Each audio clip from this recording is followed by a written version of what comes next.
ലോകത്ത് എമ്പാടും ജനസംഖ്യ ഉയരുകയാണ്. അതിനെക്കുറിച്ച് ഒരു സർവേ നടത്തിയിരിക്കുന്ന ഒരു ഗ്രൂപ്പാണ് അമേരിക്കയുടെ തന്നെ തിങ്ക് ടാങ്ക് പ്യൂ റിസർച്ച് സെൻ്ററാണ്. അവരൊരു വലിയ പഠനം കഴിഞ്ഞ കുറേ കാലമായി നടത്തി വരികയായിരുന്നു.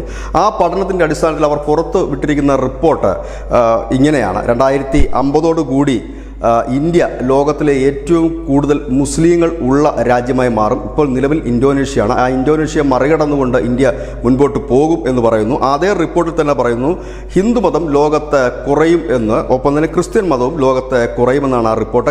കൃത്യമായ കണക്കുകൾ അവതരിപ്പിച്ചുകൊണ്ട് തന്നെയാണ് അവർ പറയുന്നത്. അതിനവർ പറയുന്ന കാര്യങ്ങൾ 30 വയസ്സ് ഉള്ളവർ ഏറ്റവും കൂടുതൽ ഉള്ളത് മുസ്ലിം മതവിഭാഗത്തിലാണ്. അതുകൊണ്ട് തന്നെയാണ് അവരുടെ ജനസംഖ്യ ഉയരുന്നതിന് ഒരു കാരണമായി പറയുന്നത്.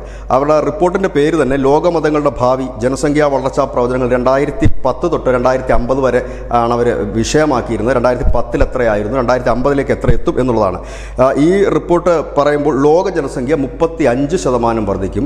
ആ 35%-ൽ 73% മുസ്ലിം മതവിഭാഗക്കാരായിരിക്കും. ഇന്ത്യയിൽ നിലവിൽ, അതായത് 2010 കണക്കനുസരിച്ച് നിലവിൽ 14.4% മുസ്ലിം ജനസംഖ്യ ഉള്ളത്. അത് 2050 ആകുമ്പോഴേക്കും 18.4%-മായി 31 കോടി മുസ്ലിങ്ങൾ ഇന്ത്യയിൽ ഉണ്ടാകും എന്ന് പറയുന്നു. അതിനും ഒരു കാരണം അവർ പറയുന്നുണ്ട്. മുസ്ലിം വിഭാഗങ്ങൾക്കിടയിലുള്ള വിവാഹപ്രായം 22 വയസ്സാണ്, ഹിന്ദുക്കളുടേത് 26 വയസ്സാണ്, ക്രിസ്ത്യാനികളുടേത് 28 വയസ്സാണ്. ഇന്ത്യയിലെ ഒരു മുസ്ലിം സ്ത്രീക്ക് ശരാശരി 3.2 കുട്ടികളുള്ളപ്പോൾ ഹിന്ദു സ്ത്രീക്ക് 2.5-ഉം ക്രിസ്ത്യൻ സ്ത്രീക്ക് 2.3-ഉമുണ്ട്. ഇതാണ് ഈ മതവിഭാഗങ്ങൾക്കിടയിലുള്ള ജനന നിരക്കുകൾ, അല്ലെങ്കിൽ കുട്ടികളുടെ എണ്ണം.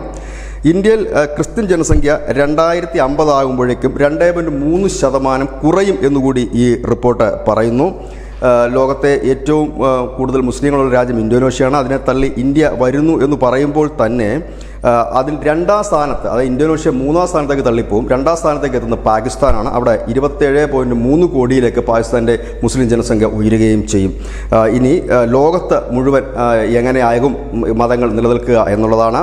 നിലവിൽ ഹിന്ദുമതം 3ാം സ്ഥാനത്താണ്. അത് തുടരുക തന്നെ ചെയ്യുമെന്ന് ഈ റിപ്പോർട്ടിൽ പറയുന്നു. ക്രിസ്ത്യാനികൾ 31.4%-മാണ് നിലവിൽ. മുസ്ലിങ്ങൾ 29.7%-മാണ് നിലവിൽ. ഹിന്ദുക്കൾ 14.9%-മാണ് ലോകത്തെ നിലവിലുള്ള ശതമാനം. അതായത് ലോകത്തെ മുഴുവൻ കണക്കെടുത്തിട്ട് അതിൻ്റെ ശതമാനമാണ് പറയുന്നത്. 2050 ആകുമ്പോഴേക്കും ഇതിൽ മുസ്ലിം ജനസംഖ്യ 1ാം നമ്പറിലേക്ക് പോവുകയും ക്രിസ്ത്യൻ ജനസംഖ്യ 2-ലെത്തുകയും ഹിന്ദു ജനസംഖ്യ അതുപോലെ തന്നെ നിൽക്കുകയും ചെയ്യും. ഇവിടെ ശ്രദ്ധേയമായ കാര്യം, ലോകത്തെമ്പാടുമുള്ള ഹിന്ദു ജനസംഖ്യ കുറയുന്നു, ഇന്ത്യയിലല്ല. ലോകത്തിൻ്റെ മറ്റിടങ്ങളിലുള്ള ഹിന്ദു ജനസംഖ്യ കുറയുമെന്ന് കൂടി ഈ റിപ്പോർട്ട് വിശദമായി പറയുന്നു. News desk news India Malayalam.